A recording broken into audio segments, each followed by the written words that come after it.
اس رات جو ہے وہ ہنا جاوید کے ساتھ کیا ہوا، ساری رات ہنا جاوید کو جو ہے وہ بدترین تشدد کا نشانہ بنایا۔ نہ صرف انہوں نے اس کو ہاتھوں سے مارا بلکہ ڈنڈوں سے بھی جو ہے وہ اس کے اوپر تشدد کرتا رہا۔ اس موت کو ڈکیتی کا جو ہے وہ رنگ دینے کی کوشش کی گئی۔ ہنا جاوید کی جو لاش ہے وہ واش روم کے اندر موجود ہوتی ہے۔ اپنی بہن کو وہ کس حالت میں دیکھتا ہے، گردن سے بجلی کی تار لپٹی ہوئی ہے، تو پولیس کو سب سے پہلے شک جو ہے اس کے شوہر کے اوپر ہوا۔ بسم اللہ الرحمن الرحیم۔ السلام علیکم۔ GNN ڈیجیٹل کے ساتھ کامران ارشد آپ کی خدمت میں حاضر ہے، اور حالیہ دنوں میں ہنا جاوید قتل کیس جو ہائی پروفائل کیس بن چکا ہے، اس سٹوری پر بات کرنا چاہ رہے ہیں۔ اس میں کیا محرکات تھے، وہاں کیا واقعہ ہوا، اس رات کیا واقعہ ہوا، تو ہم نے دعوت دی ہے۔ سینئر کرائم رپورٹر ہیں، معروف صحافی ہیں سرفراز خان صاحب، ان سے جانیں گے کہ اس سٹوری میں کیا ہے، یہ کہانی کہاں جا رہی ہے اور اس میں کون قصوروار ہے۔ سرفراز صاحب بہت بہت شکریہ آپ کا پروگرام میں آنے کے لیے۔ شکریہ۔ اچھا سرفراز خان صاحب، سب سے پہلے یہ بتائیے گا، یہ واقعہ ظاہر ہے یہ افسوسناک واقعہ، اس کی جتنی مذمت کی جائے وہ کم ہے،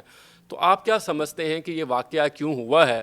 اور اگر میں آپ کو پیچھے لے جاؤں اس رات پر جس رات یہ واقعہ ہوا تو وہ کیا واقعہ ہوا، آپ کے پاس کیا انفارمیشن ہے اس حوالے سے؟ کامران بھائی، جو سوال آپ نے کیا ہے نا، یہی سوال جو ہے وہ پورا پاکستان اس وقت جو ہے وہ جاننا چاہ رہا ہے کہ اس رات جو ہے وہ ہنا جاوید کے ساتھ کیا ہوا۔ اور آج کے پوڈ کاسٹ میں آپ کو بتاؤں گا کہ اس رات جو ہے وہ ہنا جاوید کے ساتھ کیا ہوا۔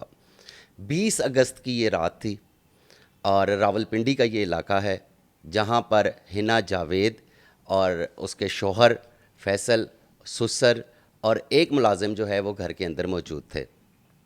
جو ہنا جاوید کے شوہر ہیں فیصل، اور انہوں نے ساری رات ہنا جاوید کو جو ہے وہ بدترین تشدد کا نشانہ بنایا۔ یہ PhD اسکالر ہیں؟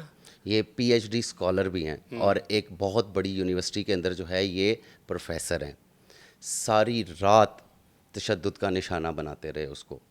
نہ صرف انہوں نے اس کو ہاتھوں سے مارا بلکہ ڈنڈوں سے بھی جو ہے وہ اس کے اوپر تشدد کرتا رہا۔ اتنا جنونی آدمی میں نے آج تک جو ہے وہ نہیں دیکھا۔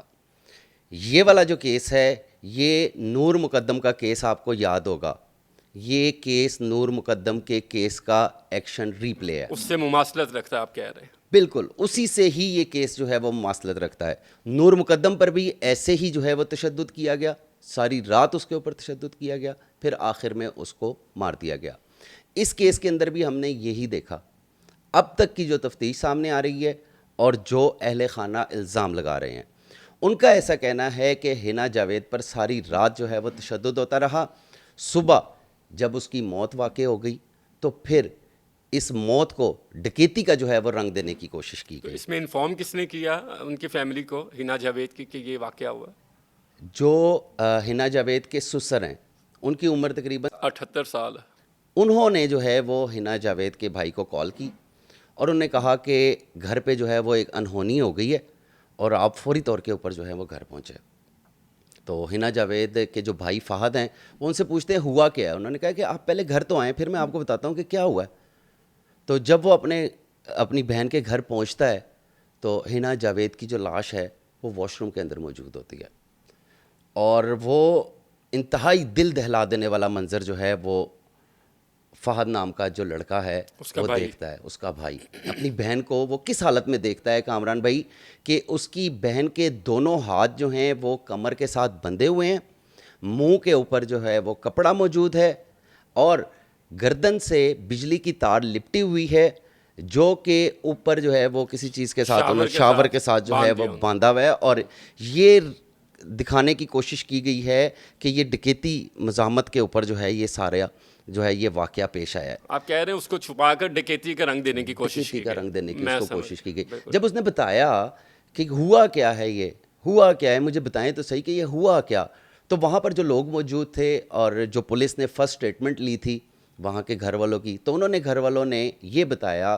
کہ ڈاکو آئے تھے گھر پہ اور انہوں نے گھر پہ آ کے جو ہے وہ ڈکیتی کی کوشش کی۔ تو ہنا جاوید نے پھر ان مزاحمت کی اور مزاحمت پر انہوں نے اس کو قتل کر دیا۔ اچھا، اس یہ بندہ پہلے بھی شادی شدہ رہا ہے، وہ بیوی پھر اس سے علیحدہ ہو گئی ہے غالباً خلا لے کر، یہ بھی انفارمیشن ٹھیک بات ہے؟ بالکل 110% جو ہے یہ انفارمیشن آپ کی ٹھیک ہے کہ پہلے ارم نامی خاتون کے ساتھ اس کی شادی ہوئی تھی، اور اس وقت بھی یہ شادی کی جو طلاق کی وجہ بنی تھی وہ یہی بنی تھی کہ یہ اس خاتون کے اوپر بھی جو ہے وہ تشدد کرتا تھا۔ لیکن وہ خاتون جو ہے وہ اس کے چنگل سے بچ نکلنے میں کامیاب ہو گئی اور بدقسمت حنا جاوید جو ہے وہ اس کے چنگل میں پھنس گئی. یہ 9 ماہ ان کی شادی رہی ہے, غالباً لو میرج ہوئی تھی ان کی. ابھی تک کی جو اطلاعات سامنے آ رہی ہیں اس کے بارے میں تو یہ کہا جا رہا ہے کہ ان کی شادی جو ہے وہ ارینجڈ تھی. اچھا, ارینج میرج تھی. تو کیونکہ جو حنا جاوید ہیں ان کی عمر بھی جو ہے وہ 45 پلس ہے اور اس کی عمر بھی جو ہے وہ کافی زیادہ جو ہے وہ بتائی جا رہی ہے. تو پولیس کو جو ہے وہ شک کہاں سے ہوا کامران بھائی؟ شک پولیس کو یہ ہوا کہ جب انہوں نے وہاں پہ, کیونکہ یہ ایک پوش علاقے کے اندر رہتے تھے اور وہاں پہ آپ کو پتہ ہے کہ سیکیورٹی کا سسٹم بہت زیادہ ہائی ہوتا ہے, تو وہاں پر سی سی ٹی وی کیمرے جو ہیں وہ ہر جگہ کے اوپر موجود ہوتے ہیں. جب انہوں نے سی سی ٹی وی کیمرے دیکھے تو انہیں کسی بھی قسم کا کوئی مشکوک شخص جو ہے وہ نظر نہیں آیا. کوئی کلو نہیں ملا ان کا, کوئی کلو نہیں ملا کہ کوئی رات کو جو ہے وہ اس گھر کے اندر گھسا ہو یا پھر اس سوسائٹی کے اندر جو ہے وہ کوئی گھسا ہو. تو پولیس کو سب سے پہلے شک جو ہے اس کے شوہر کے اوپر ہوا. اس کے شوہر کو اور اس کے ملازم کو جو ہے وہ اریسٹ کیا گیا. یہ کتنا افسوسناک واقعہ ہے کہ گھر میں بیوی اپنے ہی گھر میں محفوظ نہیں ہے. بیوی اپنے ہی گھر کے اندر جو ہے محفوظ نہیں ہے. اور یہ کوئی پہلا واقعہ نہیں ہے, یہ جب سے پاکستان بنا ہے تب سے ایسے واقعات جو ہیں وہ ہم دیکھنے میں ہمیں نظر آ رہے ہیں. اور یہ ہمارا جو معاشرہ ہے یہ پتہ نہیں کب خواتین کو تحفظ, عزت اور جو احترام ہے یہ کب دے گا. ابھی تو یہ یہ ہمیں سمجھ ہی نہیں آ رہا. سر 3 واقعات ہوئے ہیں اگر آپ کے سامنے ہی ہے. عائشہ ٹک ٹاکر کا واقعہ آپ کے سامنے ہے, اس کے علاوہ سارہ انعام کا واقعہ بھی آپ کے سامنے ہے. تو یہ وہ واقعات ہیں جو کہ ہمارے معاشرے کے اوپر جو ہے وہ بہت زیادہ سوالات جو ہیں وہ اٹھا رہے ہیں. سرفراز صاحب, یہ واقعات بڑھتے کیوں جا رہے ہیں؟ اگر ہم سال کا ڈیٹا دیکھ لیں, ڈیٹا بھی ہوتا ہے کہ اتنے قتل یہ بڑھتے جا رہے ہیں. اس کی وجہ یہ ہے کہ سزا نہیں مل پا رہی ان لوگوں کو. وہ نرم گوشہ رکھتے ہیں کچھ لوگ یا کیس ایسا بنا دیتے ہیں پولیس کے ساتھ مل کر. کیا ہوتا ہے یہ؟ دیکھیں, بات یہ ہے کہ سب سے پہلے اگر کیس کی تفتیش اچھے طریقے سے ہو اور اس کے جو تمام جو شواہد ہیں وہ اکٹھے کیے جائیں اور ایک ایسا کیس بنا کر جو ہے وہ عدالت میں پیش کیا جائے جس سے جو ملزم ہے وہ بچ نہ سکے, تو پھر بات سمجھ آتی ہے. لیکن ہمارا جو نظام ہے وہ کلیپس ہو چکا ہے.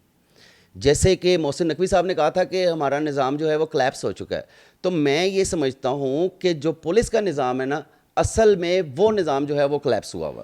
لیکن اس کیس میں تو لواحقین بہت مطمئن نظر آتے ہیں کہ پولیس بہترین کام کر رہی ہے, تفتیش سے وہ مطمئن نظر آتے ہیں. آپ کے پاس کیا انفارمیشن؟ 6 رکنی جو ہے یہ کمیٹی بنائی گئی ہے جو کہ اس کیس کی ابھی تک جو ہے وہ تحقیقات کر رہی ہے, اور انہوں نے جو ہے وہ جو مرکزی ملزم جس کے اوپر الزام ہے اس کو اریسٹ کیا ہے, ذیشان کو اریسٹ کیا ہے جو کہ اس کا ملازم ہے, اس کو اریسٹ کیا, اور جو اس کے سسر ہیں اس کو جو ہے انہوں نے شامل تفتیش کیا ہے کیونکہ اس کو اریسٹ نہیں کیا, اس کی عمر جو ہے وہ بہت زیادہ ہے, 78 ایئرس کا وہ ہے.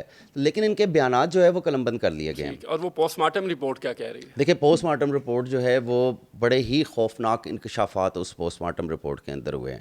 میں نے جیسے کہ آپ کو پہلے بتایا کہ ساری رات اس بیچاری خاتون کے اوپر جو ہے وہ تشدد کیا جاتا رہا.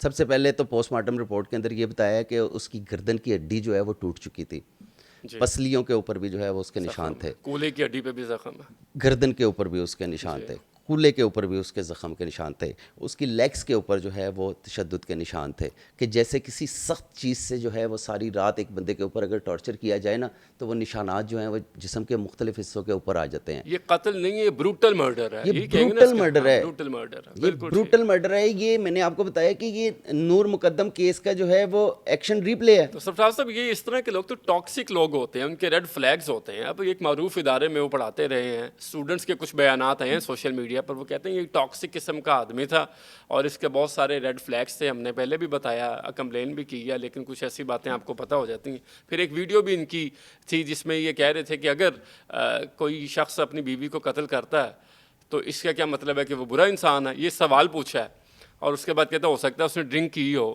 اور یہ پینٹ کرنے کی, آرگومنٹ کنسٹرکٹ کرنے کی کوشش کی گئی ہے. تو آپ سمجھتے ہیں کہ یہ ذہنی طور پر ہی ایک عادی مجرم ہے جو جس سے ایکسپیکٹ کیا جا سکتا ہے کہ یہ واقعہ کرے گا؟ دیکھیں, میں تو اس کو ذہنی طور کے اوپر اس کو نہیں لے کر جاؤں گا, کیونکہ اگر ہم اس کو یہ کہیں گے کہ یہ ذہنی طور کے اوپر جو ہے وہ ڈس آرڈر تھا تو یہ جو ہے یہ بات اس کے حق میں جائے گی. نہیں, ذہنی طور پر ہی مجرم تھا, ذہنی طور کے اوپر تو یہ مجرم تھا, ٹھیک ہے, اس کے بعد اس نے ایکٹ کیا. لیکن یہ ایک جنونی قاتل ہے. جنونی قاتل, یہ ٹھیک لفظ ہے, یہ لفظ اس کے لیے بالکل ٹھیک ہے. یہ جنونی قاتل ہے, یہ پری پلانڈ کر کے جو ہے یہ سارے کام کرتا ہے. تو یہ جس طرح سے نور مقدم کا واقعہ تھا اسی طرح ہی یہ کیس بھی سیم ہے.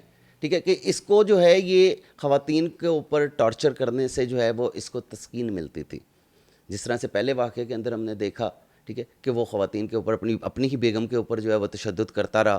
ٹھیک ہے کرتا رہا. پھر اس نے کیا کیا, اس نے جو ہے اپنے آپ کو جان بچائی, اس نے اس سے طلاق لے لی. ایسا بھی تو ہو سکتا ہے سرفراز صاحب کہ کوئی اور واقعات بھی کوئی اسٹوڈنٹس کے ساتھ کوئی سامنے آ جائیں کہ جس طرح کا ذہن کا یہ عادی بندہ ہے تو کوئی اسٹوڈنٹس کی جانب سے کوئی ہراسمنٹ کے ایشوز بھی تو سامنے آ سکتے ہیں. بالکل آ سکتے ہیں اس آپ کے اندر. سمجھتے ہیں نا کہ ایسا ہو سکتا ہے, بالکل ہو سکتا ہے, بالکل ہو سکتا ہے. یہ تو وہ واقعہ جو سامنے آ گیا. بالکل ہو سکتا ہے. میں تو یہ کہتا ہوں کہ جو اس کی سابقہ بیوی ہے ارم, جس کو اس نے طلاق دی ہے, اس کا بیان جو ہے وہ قلم بند ہونا چاہیے. اس کو چاہیے کہ پولیس جو ہے اس کو بلائے, اس سے پوچھے, کیونکہ اصل میں کیونکہ حنا جاوید تو اب ہم میں نہیں رہی, وہ تو اب کسی کو کچھ بھی نہیں بتا سکتی ہے. لیکن جو زندہ ہے, جو اس کے ساتھ رہتی رہی ہے, جو اس کی نفسیات کو سمجھتی ہے, اس کو بلا کر اگر اس سے تفتیش کی جائے اور اس سے پوچھا جائے اس کی نفسیات کے بارے میں, تو وہ بہت بہتر طریقے سے جو ہے وہ بتا سکتی ہے. اور جیسا کہ اس کے اسٹوڈنٹس ہیں, اس کے اسٹوڈنٹس کو بھی بلایا جا سکتا ہے.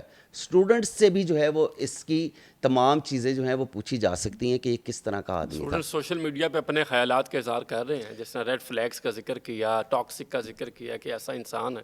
اور یہ آپ نے بڑا اچھا پوائنٹ بتایا ہے کہ وہ لواحقین اگر اس کی سابقہ بیوی سے بات کریں تو معاملات پتہ چل سکتے ہیں کہ یہ کس طرح کا آدمی. دیکھیں آپ کو میں چلیں بتا دیتا ہوں, میں بتانا نہیں چاہ رہا تھا. یہ اس کیس کے اندر جو مرکزی ملزم ہے اس نے اپنے جرم کا اعتراف کر لیا. اچھا, پولیس کے سامنے؟ ہاں, پولیس کے سامنے اس نے اپنے جرم کا اعتراف کر لیا ہے, اور اس نے یہ کہا ہے کہ میں نے گھریلو ناچاکی پر جو ہے وہ اس کو قتل کیا ہے اپنے ایک ملازم کے ساتھ مل کر. لیکن کامران بھائی اس بیان کی کوئی اہمیت نہیں ہے, کیونکہ یہ بیان جو ہے یہ پولیس نے اپنی کسٹڈی میں ریکارڈ کیا ہے, تو قانون جو ہے وہ اس بیان کو بالکل بھی نہیں مانے گا. اچھا, ایک ڈی این اے کی بات بھی چل رہی تھی کہ ڈی این اے ٹیسٹ بھی ہو رہے ہیں ملزم کے بھی, اور مرکزی ملزم ہے وہ جو ملازم ہے اس کا. ڈی این اے ٹیسٹ کیوں ہوتا ہے یہ آپ کو بھی پتہ ہے, یہ مجھے بھی پتہ ہے. آپ کو لگتا ہے کہ یہ ڈی این اے بھی کوئی چیز ہو سکتی ہے؟ دیکھیں سمجھ گئے میرا سوال. دیکھیں ڈی این اے اس لیے کیا جائے گا کیونکہ وہاں پر موجودگی ثابت کرنی ہے کہ وہاں پر کتنے لوگ جو ہے وہ اس وقت جائے وقوع کے اوپر جو ہے وہ موجود تھے. خاتون کا جو ہے وہ مقتولہ کا بھی ڈی این اے لیا گیا ہے, جو فیصل ہے مرکزی ملزم جس کے اوپر الزام ہے اس کا لیا گیا ہے, ساتھ میں ذیشان اس کا جو ملازم ہے اس کا, اور سسر تک کا جو ڈی این اے ہے وہ بھی جو ہے وہ لیا گیا ہے. تاہم 3 دنوں کے جسمانی ریمانڈ کے اوپر ہیں وہ, اور میرے خیال سے آج ان کو لاہور لایا جائے گا, اور سچ اور جھوٹ جاننے والا جو ٹیسٹ ہے جسے ہم پولیگرافک ٹیسٹ کہتے ہیں, اور یہ بڑے کیسز کے اندر جو ہے وہ استعمال ہوتا ہے یہ ٹیسٹ, تو آج ان کا وہ ٹیسٹ جو ہے وہ بھی کروایا جائے گا, جس سے چیزیں جو ہیں وہ کافی زیادہ بہتر ہو سکتی ہیں. کیونکہ کلوز جو ہیں پولیس کو بہت اہم شواہد جو ہیں وہ اس کیس سے متعلق مل چکے ہیں. ہمارے ذرائع یہ دعویٰ کرتے ہیں کہ جو آلہ قتل ہے وہ برآمد ہو چکا ہے. اچھا, آلہ قتل کے اندر جو ہے وہ رسی, وہ کپڑا اور وہ تار, یہ تینوں چیزیں جو ہیں وہ ملزمان کے پاس سے مل چکی ہوئی ہیں. یہ سب سے بڑا ہیلپ فل ہے. سب سے بڑا ہیلپ فل یہ ہے. تو جب فنگر پرنٹس اس کے آئیں گے, جب ساری چیزیں اس کی سامنے آ جائیں گی, تو میرے خیال سے دودھ کا دودھ اور پانی کا پانی جو ہے وہ ہو جائے گا. اور میں آپ کو ایک چیز میں آپ کو بتانا چاہتا ہوں کہ دیکھیں یہ واقعات کے حوالے سے میں آپ کو بتا رہا تھا, آپ نے بتایا کہ واقعات جو ہیں وہ بڑھ رہے ہیں. بالکل یہ واقعات جو ہیں وہ بڑھ رہے ہیں. میرے پاس کچھ ڈیٹا ہے, میں آپ کو بتا دیتا ہوں. 2021 میں 478 خواتین کو قتل کیا گیا, 22 میں 316, 2023 میں 226, 2024 میں 405, اور 2025 میں 470 خواتین کو جو ہے وہ قتل کیا گیا. بڑھتے جا رہے ہیں واقعات. یہ واقعات جو ہیں یہ کم ہونے کی بجائے جو ہیں وہ بڑھتے ہی جا رہے ہیں. الارمنگ سچویشن ہے, الارمنگ سچویشن ہے. تو ہم کب خواتین کو جو ہے وہ عزت, وہ تحفظ اور وہ احترام دیں گے جس کی وہ حقدار ہے؟ بالکل آپ ٹھیک کہہ رہے ہیں. سرفراز صاحب بہت بہت شکریہ آپ کا, آپ نے تفصیلی بات کی اور اس کے محرکات کے بارے میں بتایا. یقیناً ایک افسوسناک واقعہ رونما ہوا ہے, اس پر جتنا افسوس کیا جائے, جتنی مذمت کی جائے وہ کم ہے. لیکن اس سٹوری کے پیچھے کیا ہوا, اور کون وہاں پر موجود تھا، اس کے محرکات کیا تھے، پولیس کی تفتیش کیا ہو رہی ہے، لواحقین کتنے مطمئن نظر آتے ہیں، ان ساری چیزوں پر سرفراز خان صاحب نے ہمیں بتایا.